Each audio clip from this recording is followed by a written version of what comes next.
আমাদের রোহিঙ্গা বিষয়ে আসলে একটা বাস্তববাদী প্র্যাগম্যাটিক কৌশলগত সিদ্ধান্তে যাওয়া দরকার।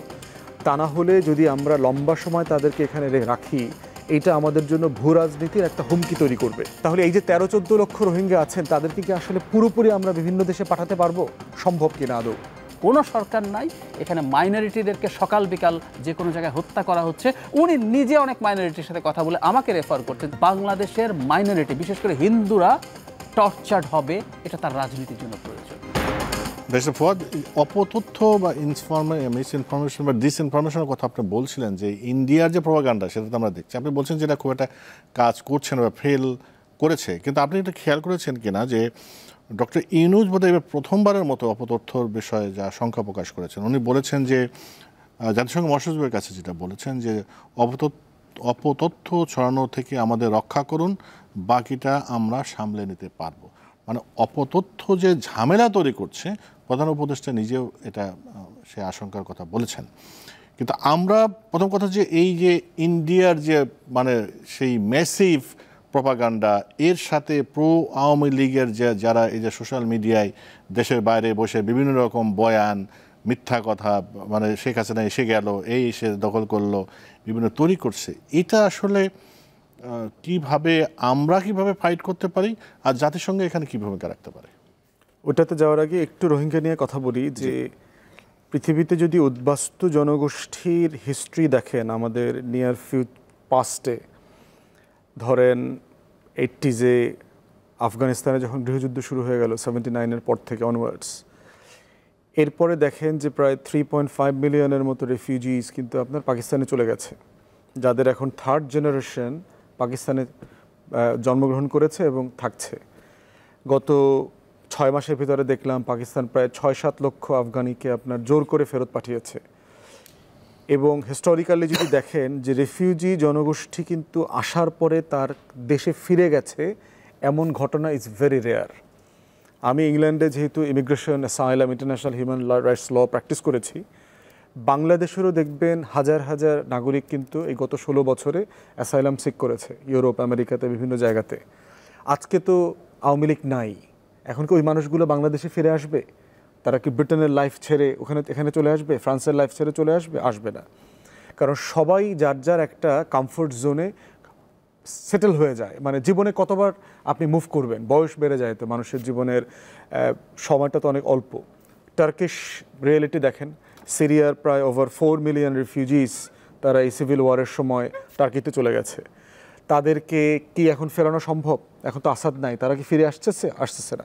হ্যাঁ, 2-4 জন, 5 জন, 10 জন, 500-1000 লোক হয়তো ভেরি ইমোশনাল হয়ে দেশে চলে যাবে, দেশ তৈরি করবে, এটা সেটা। এবং দেখেন টার্কি বাস্তবে যেটা করেছে, তার একটা ভোটের রাজনীতিও আছে। এই 3.54 মিলিয়ন লোকদেরকে কিন্তু সে এরদোয়ান কিন্তু ভোটার বানায় দিচ্ছে, যেটা তার ইলেকশনে জিততে তাকে সাহায্য করছে। তো এইরকম যদি আপনি ইয়েমেনের সিভিল ওয়ার দেখেন, ফিলিস্তিন একটা বড় জায়গা, ফিলিস্তিনের এই বিশাল জনগোষ্ঠী আপনার মিশরে, লেবাননে, সিরিয়াতে, আরব আমিরাতে, বিভিন্ন দেশে আপনার ছড়িয়ে ছিটিয়ে আছে। এই মানুষগুলো থার্ড, ফোর্থ জেনারেশন ওখানে জীবনযাপন করছে। তারা কি কোনোদিন আবার গাজায়, পশ্চিম তীরে অথবা আল-কুদসে ফিরে আসবেন? সম্ভাবনা খুব কম আসলে। এই রিয়েলিটিগুলোকে নিয়ে আমাদের রোহিঙ্গা বিষয়ে আসলে একটা বাস্তববাদী প্র্যাগম্যাটিক কৌশলগত সিদ্ধান্তে যাওয়া দরকার। তা না হলে যদি আমরা লম্বা সময় তাদেরকে এখানে রাখি, এটা আমাদের জন্য ভূ রাজনীতির একটা হুমকি তৈরি করবে। তাহলে প্র্যাগম্যাটিক অপশন কি আছে আমাদের সামনে? আমাদের সামনে অপশন 3টা। মানে সবচেয়ে প্রত্যাশিত যেটা আমরা চাই সবাই, সেটা হচ্ছে তারা নিরাপদে আন্তর্জাতিক মানবাধিকার সংগঠনের তত্ত্বাবধানে তার দেশে ফিরে যাবে নাগরিক আকারে। মায়ানমার রাষ্ট্রকে বাধ্য করা হবে তাদেরকে নাগরিক হিসেবে স্বীকৃতি দিতে, এবং তার আরাকানে ফিরে যাবে। এটা হলো রিপ্যাট্রিয়েশনটা হচ্ছে মোস্ট সুইটেবল অপশন আর কি। দ্বিতীয়টা হচ্ছে যে আপনার রিসেটেলমেন্ট। দুনিয়াতে যেটা হয় যে বিভিন্ন গরিব দেশ থেকে অথবা যুদ্ধ বিগ্রহের দেশ থেকে, ইরাকের থেকে, আপনি সিরিয়া থেকে দেখেন আপনার 1.5 মিলিয়ন রিফিউজি নিয়েছে জার্মানি, একাই নিয়েছে। তারপরে হচ্ছে নরওয়ে নিয়েছে, নেদারল্যান্ডস নিয়েছে, প্রচুর রিফিউজি নিয়েছে ইরাক থেকে, আফগানিস্তান থেকে। শ্রীলঙ্কাতে যখন গৃহযুদ্ধ চলছিল আপনার তামিলদের হাজার হাজার মানুষ যেভাবে ভারতের তামিলনাড়ুতে এসছে, ইউরোপ আমেরিকাতে তারা গেছে, হাজার হাজার নাগরিকরা পালিয়ে গেছে, অ্যাসাইলাম নিয়েছে। তো রিসেটেলমেন্ট একটা অপশন হতে পারে। কিন্তু বর্তমান যে সারা দুনিয়ার ভূ রাজনীতি, অর্থনীতির বাস্তবতা এবং ডান ঘরানার রাজনীতির যে উত্থান, ট্রাম্প মার্কা লোক অথবা ব্রেক্সিট হয়ে যাওয়া অথবা ভিক্টর অরবানের মতো লোক অথবা পুতিনের মতো লোক যারা রাইট উইং পলিটিক্স করে, এই ঘরানার রাজনীতি আবির্ভাবের কারণে যেটা হচ্ছে যে রিসেটেলমেন্টের যে একটা লিবারেল অ্যাপ্রোচ আছে অ্যাসাইলাম অথবা ইমিগ্রেন্টদেরকে নেয়ার, সেখানে ঘাটতি আছে। এর সাথে যোগ হয়েছে অর্থনৈতিক রিয়েলিটি। এরপরে যোগ হয়েছে গত 20-30 বছরের মুসলিম দেশ থেকে মুসলমানদেরকে ইউরোপ আমেরিকাতে এনে ইন্টিগ্রেট করার একটা চ্যালেঞ্জ তারা ইউরোপিয়ানরা খুব ফিল করতেছে, যে ওরা ওই সমাজে পুরোপুরি মিশতে পারছে না। ওরা থাকছে, খাচ্ছে, ওখানে চাকরি করছে, লেখাপড়া করছে, কিন্তু বিয়ে করতে যাচ্ছে তার আগের দেশে, ওখান থেকে গিয়ে বিয়ে করে নিয়ে আসতেছে। তো এই যে কালচারাল মানে কন্ট্রাডিকশনগুলো চলছে, এটার কারণেও কিন্তু রিফিউজিদেরকে নতুন করে নেয়া, রিসেটেল করা মুসলিম কান্ট্রিগুলো থেকে তাদের এখানে রিজার্ভেশন আছে। তারপরে কিন্তু কিছু সেটেলমেন্ট হয়েছে মালয়েশিয়াতে, ইন্দোনেশিয়াতে, সৌদি আরবে। আমাদের এই রোহিঙ্গা জনগোষ্ঠীর একটা বিশাল অংশ ওখানে গেছেন। তাহলে এই যে 13-14 লক্ষ রোহিঙ্গা আছেন, তাদেরকে কি আসলে পুরোপুরি আমরা বিভিন্ন দেশে পাঠাতে পারবো? সম্ভব কিনা আদৌ? এর বাইরে যেটা থার্ড অপশন, সেটা হচ্ছে রিহ্যাবিলিটেশন উইদিন আমার বাংলাদেশেই তাদেরকে নাগরিক আকারে অথবা রেসিডেন্ট আকারে টেম্পোরারি মেয়াদ থেকে শুরু করে গ্র্যাজুয়ালি তাকে সেটেল করে ফেলা। 20-22 কোটি মানুষের দেশে 13-14 লক্ষ 15 লক্ষ মানুষ আপনার একদিনে হাওয়া হয়ে যাবে, আপনি নোটিসই করতে পারবেন না এই মানুষগুলো কোথায় চলে গেছে। এটা হলো আমার ডেনসিটির ক্যাপাসিটি। আমার ডেনসিটি আমার জন্য যেভাবে একটা সংকট, আমার ঘনত্ব, ঠিক আমার ডেনসিটি একটা ক্যাপাসিটিও তৈরি করে যা আপনি অ্যাবজর্ব করে ফেলতে পারবেন খুব তাড়াতাড়ি। সেইটা করাটার আবার বিতর্ক আছে, যে রাষ্ট্র আকারে রাজনৈতিক দল, জনগোষ্ঠী, বিশেষ করে চট্টগ্রাম কক্সবাজারের জনগোষ্ঠী, স্থানীয় পেশাজীবীরা, স্থানীয় অর্থনীতি, তারা স্থানীয়ভাবে কী কী সংকট তৈরি করবে, রিহ্যাবিলিটেশনের যে ক্রাইসিসগুলো আছে সেগুলো নিয়ে লম্বা আলাপ তর্ক করতে হবে। কিন্তু এটাই হচ্ছে লং টার্মে, দীর্ঘমেয়াদে সবচেয়ে বাস্তববাদী সমস্যা, মানে সমাধান। যদি আপনি জনগোষ্ঠীকে ওখান থেকে তুলে নিয়ে আসতে পারবেন, এখানে বার্মা অ্যাক্ট আছে, এখানে চীন এবং আমেরিকার ভূ রাজনীতি আছে, এখানে চীনকে কন্টেইন করতে গিয়ে আপনার বে অফ বেঙ্গল এবং সাউথ চায়না সিতে অ্যাক্সেস রেস্ট্রিক্ট করবার চেষ্টা করছে আমেরিকানরা, প্যাসিফিকে এবং ইন্ডিয়ান ওশানে প্রো ইন্ডিয়া এবং প্রো আমেরিকার যে পলিটিক্স আছে, কোয়াডস আছে, এই সকল পলিটিক্স মিলায় আমরা ভিকটিম হওয়ার সম্ভাবনা আছে। অতএব সেই জনগোষ্ঠী কীভাবে আমরা হ্যান্ডল করব, এটার একটা প্র্যাগম্যাটিক সলিউশনে যাইতে হবে। রিপ্যাট্রিয়েশন মানে ইনক্রিজিংলি একটা রিমোট রিয়ালিটিতে পরিণত হচ্ছে, যেটা সম্ভাবনা খুব ক্ষীণ হয়ে যাচ্ছে। জি, যে 1-2 লাইনে যদি অপতথ্যর কথা বলছেন। অপতথ্যের ব্যাপারে প্রথম কথা হচ্ছে, সোশ্যাল মিডিয়ার জমানাতে আসলে অপতথ্য অথবা মিথ্যা তথ্য অথবা বানানো জিনিস টোটালি আপনি কন্ট্রোল কখনো করতে পারবেন না, নাম্বার 1। দ্বিতীয়ত হচ্ছে, এটার সমাধানের একটা বড় জায়গা হচ্ছে দেশের নাগরিকদেরকে ভিজিলেন্ট করা, শিক্ষিত করা। আইটি এবং ডিসইনফরমেশন, মিসইনফরমেশনকে সিলেবাসভুক্ত করে ফেলা দরকার প্রাইমারি স্কুল থেকে, এবং স্কুল, কলেজ, বিশ্ববিদ্যালয়ের ছেলে মেয়েদেরকে আপনার বাবা মার সাথে লেখাপড়া করানো, যে এইটা আসলে জিনিসটা কী, এটা দরকার। থার্ড হচ্ছে স্টেট এবং সোশ্যাল ক্যাম্পেইন দরকার, সামাজিক ক্যাম্পেইনের মধ্য দিয়ে এটা বোঝানো দরকার। ফোর্থ হচ্ছে এটাকে কন্টেইন করার স্টেটের মানে অফেন্সিভ ওয়ারফেয়ার খেলতে হবে, যে অনলাইনে যুদ্ধ করবার জন্য রাষ্ট্রের প্রচণ্ড প্রস্তুতি দরকার। এবং আমার কাছে মনে হয়েছে যে সরকার আগের থেকে অনেক বেশি এটা বুঝতেছে।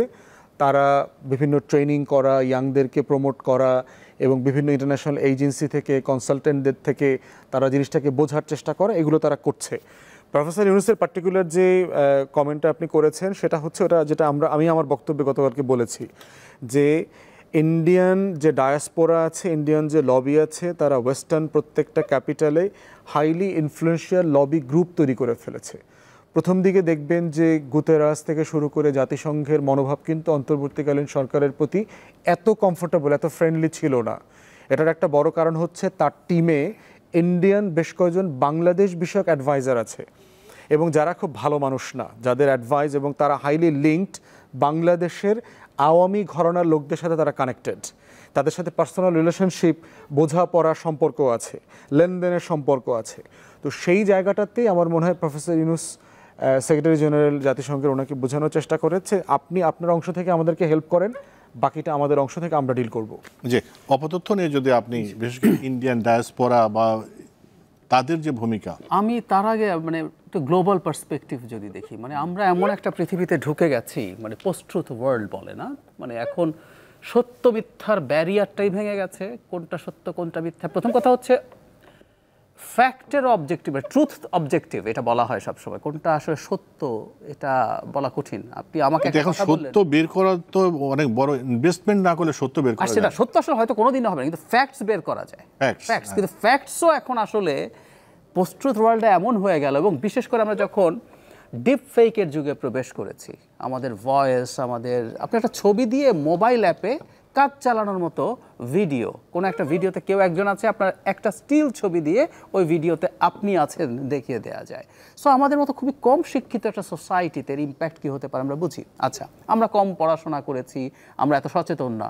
আমরা যদি একটু পেছনে যাই, হিলারি ক্লিন্টন ট্রাম্পের সাথে যে নির্বাচনে হারলেন, সেবার ডিসইনফরমেশনের জন্য রাশাকে সিরিয়াসলি অ্যাকিউজ করা হয়েছে এবং ট্রাম্পকে ইমপিচও করা হয়েছিল এই অভিযোগে, তাই না? আচ্ছা, রিসেন্ট উদাহরণে আসি। রোমানিয়ার ইলেকশনে কালিন জর্জেস্কো বলে এক ভদ্রলোক, আলট্রা রাইট এবং ভেরি প্রো পুতিন, আমি রাশা বলছি না, পুতিন, সে তো ফার্স্ট রাউন্ডে জিতে গিয়েছিল। ওদের হাইকোর্ট তাকে পরবর্তীতে নির্বাচনে সেকেন্ড রাউন্ড থেকে বার দিয়েছে, কারণ একই, ডিসইনফরমেশন ছড়িয়ে তাদের জনগণের মধ্যে এমন পরিস্থিতি তৈরি করা হয়েছে, জর্জেস্কো জিতে গেছে, জিতে যেত এবার সেকেন্ড রাউন্ডেও। তারই আর সুপ্রিম কোর্টে যে রায় আছে সেটা নিয়ে ডিবেট আছে, আমি সেই ডিবেটে ঢুকছি না। তাহলে আমরা খেয়াল করি ইউরোপ আমেরিকার মাটিতেও ডিসইনফরমেশন দিয়ে এত কিছু ঘটানো যাচ্ছে। চ্যালেঞ্জ ইজ ভেরি হাই আমাদের মতো দেশে। এখন ঝুঁকিটা কোন জায়গায়? ভারতে যে সাধারণ মানুষজন আছে সে তো তার মিডিয়া দেখবে। ভারতের মেইন স্ট্রিম মিডিয়াও যেভাবে ডিসইনফরমেশন ছড়িয়েছে বাংলাদেশ সম্পর্কে, এবং সেটা যে কত বড় প্রভাব আমি নিজে দেখেছি। আমি আমার একটা পার্সোনাল এক্সপিরিয়েন্স শেয়ার করি। শেখ হাসিনা পতনের মাস দুয়েক পর দ্য গার্ডিয়ানের একজন জার্নালিস্ট বাংলাদেশে এসেছিলেন, ব্রিটিশ একজন হোয়াইট উইমেন।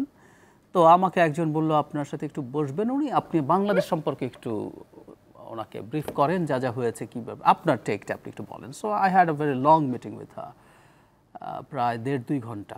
তো উনি ওনার এক্সপিরিয়েন্স শেয়ার করছিলেন।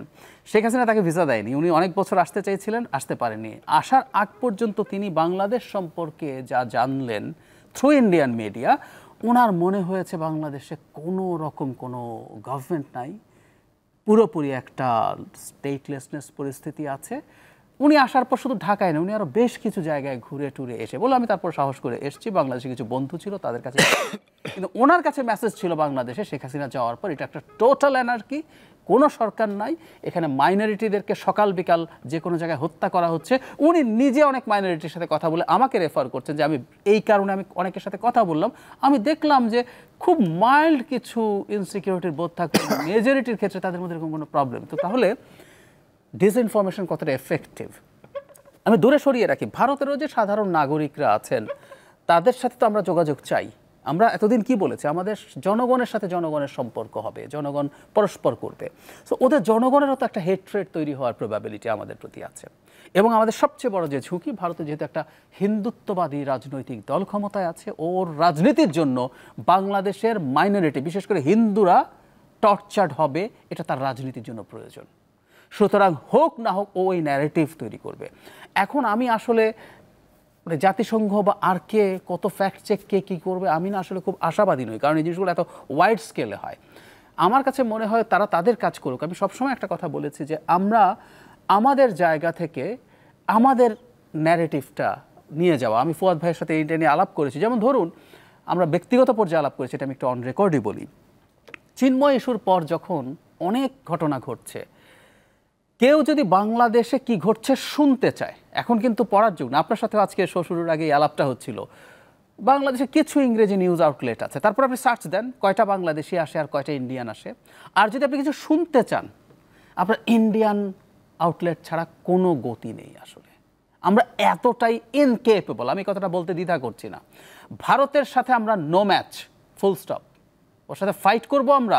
ভারতের সফট পাওয়ার ডায়াসপোরারা কোন জায়গায় গিয়ে পৌঁছেছে, তাদের মেইন স্ট্রিম গ্লোবাল যে মিডিয়াগুলোতে তাদের অবস্থানগুলো।